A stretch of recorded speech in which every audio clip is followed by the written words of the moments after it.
하나님 말씀 봅니다. 스가랴 7장 1절로 14절 말씀입니다. 스가랴 7장 1절로 14절 말씀 제가 읽어드립니다. 다리오 왕 제4년 아홉째 달 곧 기슬레 월 4일에 여호와의 말씀이 스가랴에게 임하니라. 그때 베델 사람이 사레셀과 레겜멜렉과 그의 부하들을 보내어 여호와께 은혜를 구하고 만군의 여호와의 전에 있는 제사장들과 선지자들에게 물어 이르되 내가 여러 해 동안 행한 대로 5월 중에 울며 근신하리이까 하매 만군의 여호와의 말씀이 내게 임하여 이르시되 온 땅의 백성과 제사장들에게 이르라.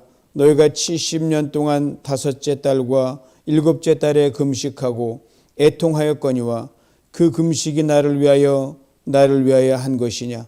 너희가 먹고 마실 때에 그것은 너희를 위하여 먹고 너희를 위하여 마시는 것이 아니냐. 예루살렘과 사면 성읍에 백성이 평온히 거주하며 남방과 평원에 사람이 거주할 때에 여호와가 옛 선지자들을 통하여 외친 말씀이 있지 않으냐 하시니라. 여호와의 말씀이 스가랴에게 임하여 이르시되 만군의 여호와가 이같이 말하여 이르시기를 너희는 진실한 재판을 행하며 서로 인애와 긍휼을 베풀며 과부와 고아와 나그네와 궁핍한 자를 압제하지 말며 서로 해하려고 마음에 도모하지 말라 하였으나 그들이 듣기를 싫어하여 등을 돌리며 듣지 아니하려고 귀를 막으며 그 마음을 금강석 같게 하여 율법과 만군의 여호와가 그의 영으로 옛 선지자들을 통하여 전한 말을 듣지 아니하므로 큰 진노가 만군의 여호와께로부터 나왔도다. 내가 불러도 그들이 듣지 아니한 것처럼 그들이 불러도 내가 듣지 아니하리라. 만군의 여호와가 말하였느니라. 내가 그들을 바람으로 불어 알지 못하던 여러 나라에 흩었느니라. 그 후에 이 땅이 황폐하여 오고 가는 사람이 없었나니 이는 그들이 아름다운 땅을 황폐하게 하였음이니라 하시니라. 아멘. 듣는 마음, 순종하는 마음, 이란 제목으로 이 저녁에 함께 나누기를 원합니다. 여러분, 신앙생활 승리하는 것 잘 듣는 데서 나옵니다. 그리고 듣는 대로 순종하는 데서 나옵니다. 이스라엘 백성과 하나님과의 관계는 하나님 말씀하시고 들어야 되는데 안 듣습니다. 그리고 말씀하시면 들은 대로 순종해야 되는데 순종하지 않습니다. 그래서 아주 애증관계가 역사를 통해서 지금까지 내려오고 있습니다. 오늘 보면 스가랴 7장 스가랴가 하나님의 말씀이 임했다는 표현이 여러 번 나오는데 횟수는 여러 번이지만 동일한 말씀을 하나님께서 반복적으로 들려주신 것에 불과합니다. 그럼 왜 오늘 본문의 말씀을 하나님께 들려주셨을까? 2절과 3절에 그 이유를 분명하게 설명합니다. 현대인의 성경 읽어드립니다. 베델 사람들이 사레셀과 레겜멜렉과 그들의 하인들을 보내 여호와께 은혜를 구하고 전능하신 여호와의 성전에 있는 제사장들과 예언자들에게 우리가 여러 해 동안 해온 대로 5월에 울며 금식해야 합니까? 라고 물었다. 베델은 과거 북이스라엘의 우상 숭배지였습니다. 그리고 북이스라엘의 예배 중심지였습니다. 예배 중심지가 우상 숭배로 득실거리고 하나님을 멀리 떠나서 요시아라는 왕이 등장해서 우상의 제단들을 한번 쫙 청소한 적이 있습니다. 그러나 한번 청소한다고 이스라엘 백성이 된 적이 없잖아요. 그 전력에 비추어서 베델 사람의 신앙 상태는 다른 지파 지역에 비교해 볼 때 예배 중심지임에도 불구하고 그 부패 정도와 우상 숭배의 정도는 그 도가 심했습니다. 그런 이제 다 쫓겨나갔죠. 70년 바벨론 포로 생활을 마치고 예배 중심지인 유다 백성들이 자기 고향 예루살렘 성전을 짓는 소식을 그쪽으로 다 들었단 말이에요. 그리고 성전을 짓다가 멈췄다는 소식도 들었습니다. 그리고 멈춘 성전 건축이 다시 2년여 만에 재개되었다는 소식도 듣고 오랫동안 북왕국, 남왕국으로 대립관계에 있던 이 역사 속에서 그들은 예배에 대한 간절히 사모하는 마음은 늘 간절했거든요. 이들이 타락했던 하나님을 떠났던 그 마음이 늘 간절했습니다. 이제 남북이 다 망하고 나니까 각각 있는 처소에서 이제 다시 돌아와서 이제 예배 처소를 다시 세워야 되는데 이 남쪽 예루살렘에서 먼저 그 운동이 강하게 일어났었습니다.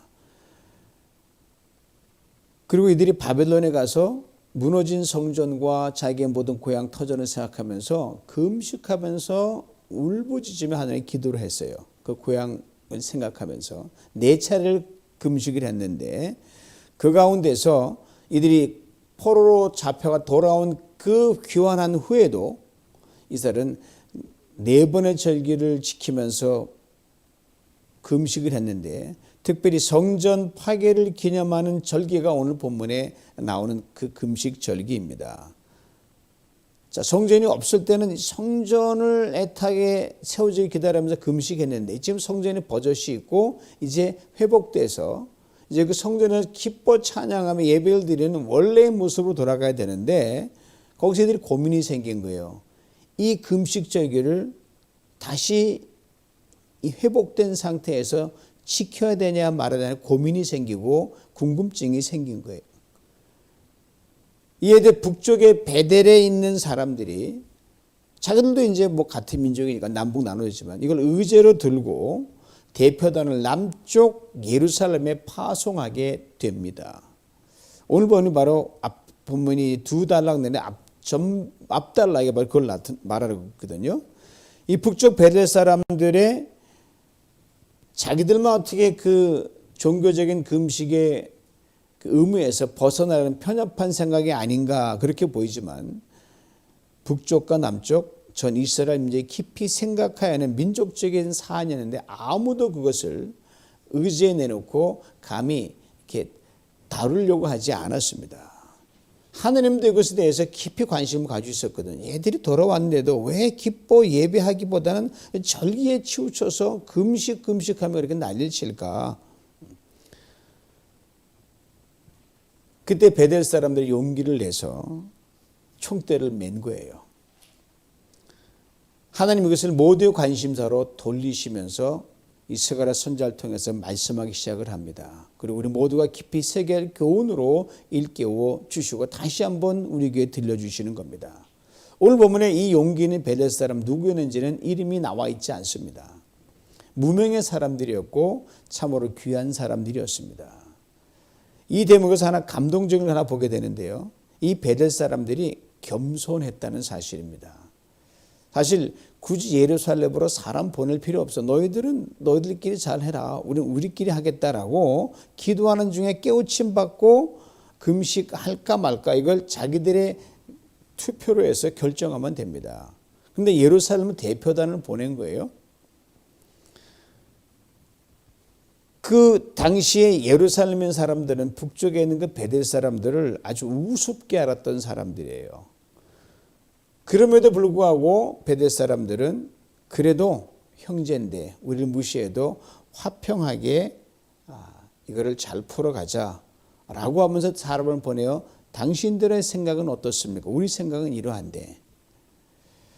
여기서 우리가 인간 관계에 대한 어떤 좋은 지혜를 얻게 되죠. 우리가 살다 보면 일하다 보면 까다로운 사람을 만나게 됩니다. 할 수 있는 대로 까다로운 사람과 화목을 도모하며 가는 것이 참 좋습니다. 물론 힘들지만 피차 원만한 관계 되는 것이 가장 중요하죠.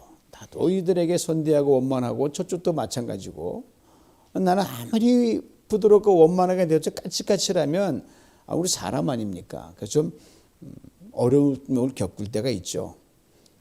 이 베델 사람이 바로 그랬거든요. 무시당했죠. 뭐 규모로 보나 모든 면에서 보나 뭐 어떤 그 위치적으로 보나 그들이 이들과 해서 대화해서 상달 사람이 아니고 무시만 당했기 때문에 그럼에도 불구하고 화목을 도모하고 내려갔어요. 근데 이 베델 사람들이 내려와 대표단의 그 물음에 하나님께서 친히 대답을 해주신 거예요. 만약에 직접 독대해가지고 했다라고 하면 아마 옥신각신 나름대로 다툼이 있어도 하나님이 깨끗이 정리해 주셨어요. 까다로운 예루살렘 종교지자들이 어떻게 나올 건 주님이 다 아셨거든요. 야, 무슨 소리야. 너희들이나 우리는 여전히 주님을 사랑하기 때문에 금식한다라고 할 것 같아서 하나님이 정리하셨어요. 두 가지로 말씀하시는데 먼저는 금식에 관한 말씀입니다. 5절입니다. 너희가 지난 70년 동안 5월과 7월에 금식하며 슬퍼했는데 그 다음 말씀이 참 기가 막혀요. 그 금식이 진정 나를 위해서 했는 거냐? 이렇게 주님이 물으십니다. 사실 이들이 한 금식은 하나님이 지시한 금식도 아니었습니다. 과거 이스라엘 백성이 모세의 인도로 광야를 지날 때요. 하나님께서 모세 율법대로 지시한 규정에 의한 금식이었습니다. 그런데 시간이 흐르면서 이들은 무슨 일만 있으면 금식 이 마음은 안 돌아서면서 막 열려라 참깨처럼 껐빛하면 금식했어요. 그러면 하나님이 다 우리 그냥 싹 없애주고 축복해 주신다라고 하는 그런 마법처럼 여기는 것이 바로 그들의 금식 생활이었습니다. 바벨론 70년간 종살이하는 너희들이 행했던 금식도 이 수준을 넘지 못했습니다. 하나님을 더 가까이 하기 위한 금식이 아니라 하나님 다 아시잖아요. 종살이를 벗어나기 위해서 어쨌든 간에 이렇게만 몸부림치면 과거의 영광을 다 찾지 않을까라고 하는 그들의 몸부림치는 율법과 계율에 의한 금식이었습니다. 하나님을 놓치실 리가 없죠. 너희들이 금식하는데 그 속에 내가 하나도 없다는 거죠.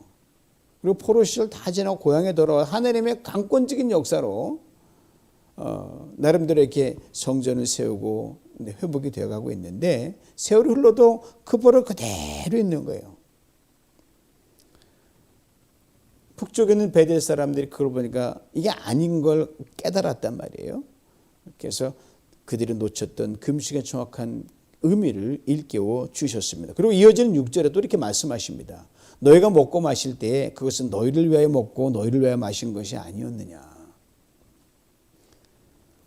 어렵게 힘들 때 금식도 그들은 하나님 그 마음에 깊이 없었거든요. 어쨌든 벗어나기 위한 몸부림이었고 잘 나갈 때 그것도 너희들이 잘 먹고 잘 입었던 게 아니라 이렇게 말씀하십니다. 먹고 마실 때란 여러분 짧게 아주 간단한 것처럼 보이지만 그 안에 이 과거의 이스라엘 백성들이 풍요롭게 누렸던 모든 것을 먹고 마신다는 그 짧은 일상의 단어에 함축적으로 담아놓은 겁니다.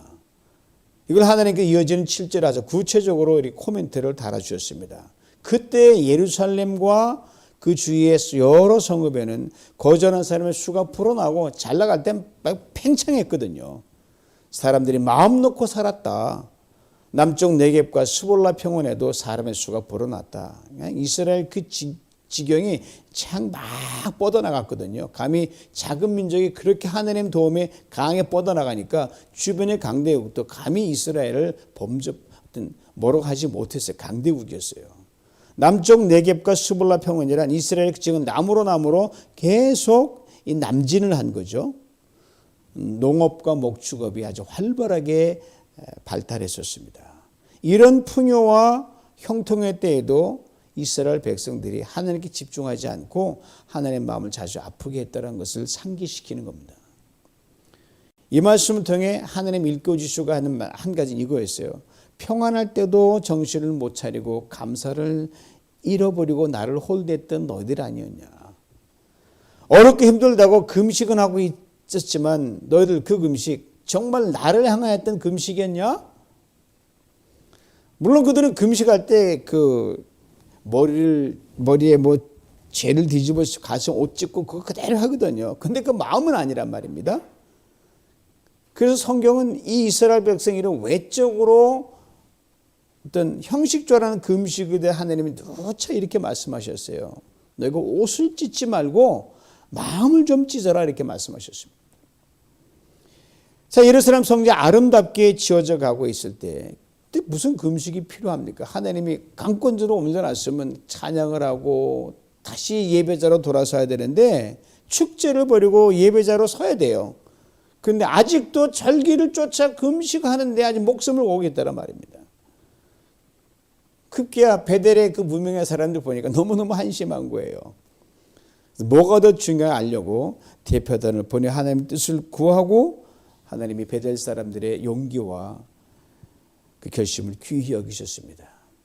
그리고 예루살렘 성전이 지어지고 앞으로 이후 시대를 살아가게 될 이들이 어떤 모습으로 하느님 앞에 서야 되고 세상 앞에 서야 되는지를 이 스가랴 선지자를 통해서 분명하게 말씀하셨습니다.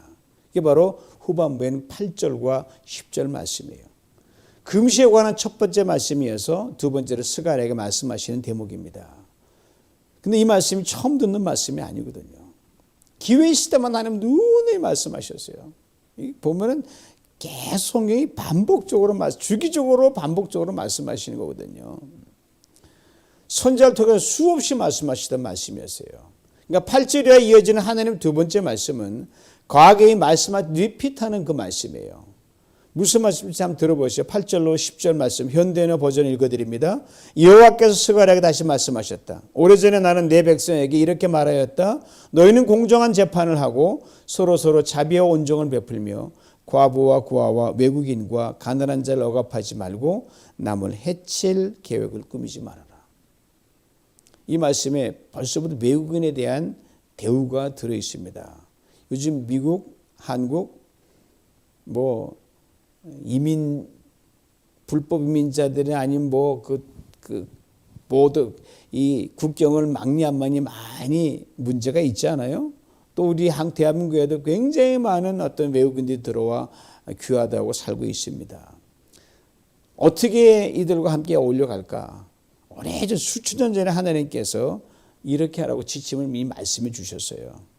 훗날 여러 민족과 백성들이 국경을 넘나드는 지구촌 시대가 올까 하나님은 이미 오래전에 아셨고 그리 말씀하신 것이라 생각을 합니다. 아무튼 외국인을 포함하여 연약한 자들을 잘 챙기라 하는 말씀이 들어있어요. 너희들 이만큼 살만하게 해줬고 회복시켜 줬으니 이제 늘 정신 똑바로 차리고 이게 살아라. 하나하나 곱씹어 보면 실천 옮기기 쉽지가 아주 쉬운데 근데 이것을 지나간 이스라엘 백성들이 제대로 지키지 못했습니다. 정말 애쓰고 지키려 하다가 안 된 거면은 동정을 받을 수 있지만 이들은 의도적으로 하지 않았습니다. 하나님이 지적을 하십니다. 11절 12절이에요. 그러나 사람들은 듣지 않고 등을 돌려 거역하였다. 말씀하실 때마다 귀를 꽉 닫았어요. 그리고 보세요. 귀를 막고 들으려고도 하지 않았다. 사람들은 마음이 차돌처럼 굳어져서 이런 선지자들을 통해 전해준 나의 말을 듣지 않았다. 그래서 내가 저들을 크게 분노했다. 여러분 우리 사람끼리 남의 말 정말 안 들으면 속상하고 그냥 부해가 나잖아요. 어떻게 귀를 닫고 말귀가 못 알아들을까 하잖아요. 하나님의 말씀을 듣지 않으려고 귀를 막고 등을 돌리고 눈을 피하면서 이제 마음이 아예 차돌처럼 굳어졌다 그랬어요. 여러분 누가 내 말 조금만 무시해도 기분 나쁜 법인데 하나님인데 그 정도까지 했던 이력을 가지고 있는 이 민족과 백성이 바로 이스라엘 민족이었습니다. 그리고 결과에 대해 이렇게 상기시켜 줍니다. 13절 14절입니다. 내가 불러도 그들이 듣지 않았기 때문에 나도 그들이 부를 때 듣지 않고 그들을 회오리 바람처럼 온 세상에 흩어 외국 땅에 살게 하였다. 그 후로 이 땅은 황폐하여 왕래하는 자가 없었으니 이것은 그들이 이 좋은 땅을 황무지로 만들었기 때문이다. 이걸 요약하면 그래가지고 70년 바벨론 포로로 사방으로 터져가지고 생고생한 걸 다시 하나님이 상기시키고 기억시켜 주는 겁니다. 이미 그 포로 생활은 끝났죠. 스가랴는 포로 후기의 사람이니까. 자유문으로 성전을 짓고 있는 거예요. 그 성전태 그들은 뭐예요? 이전에 화려한 성전, 솔로몬 성전을 지었던 기억을 하고 있는 거예요. 근데 차돌처럼 마음이 딱딱 굳어져 가지고 하나님께 매몰차게 등록일 수도 없이 했던 이 사람들이 죽을 고생했던 과거의 일들을 한 해 다시 한번 상기시키면서 너희들을 돌아보고 이제 앞으로는 내 말 잘 듣고 순종하는 사람 그런 사람으로 가야 된다라고 하나님이 계속 리피트하시는 거예요. 하나님 우리가 돌이킬 때까지 계속 리피트하셔요. 멈추지 않으십니다. 과거로부터 배운다는 말이 있잖아요. 과거 실패가 있었으면 그래서 거울 삼아 앞으로는 그걸 되풀이하지 않아야 하는 거죠. 또 과거에 성공이 있었으면 거기에 머물지 않고 부지런함과 각오로 새로운 도전을 향해 나아가기를 배우고 더 겸손해지기를 배우는 겁니다. 지금 이스라엘 백성의 경우는 과거의 실패를 거울로 삼으라고 하나님 말씀하십니다. 나라가 되찾았습니다. 무너진 예루살렘 성 다 짓습니다. 저들의 새로운 미래가 열렸어요. 그런데 저들은 마음의 생각 여전히 과거에 머물러 있습니다. 지난날 저들이 구태연하게 행했던 그 종교의식, 무엇보다 금식 그 안에 목숨 걸고 그걸 아직도 예식화, 의식화하고 있다는 말입니다.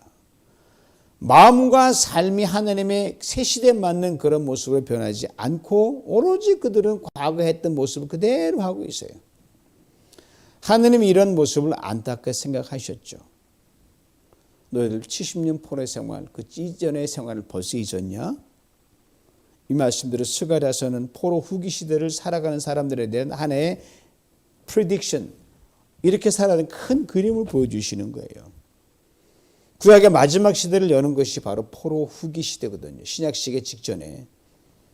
그리고 포로 후기 시대 끝에서 바로 예수님이 이 땅에 이루시고자 할 메시아 왕국, 하나님의 나라를 거기에 담아 놓으셨거든요.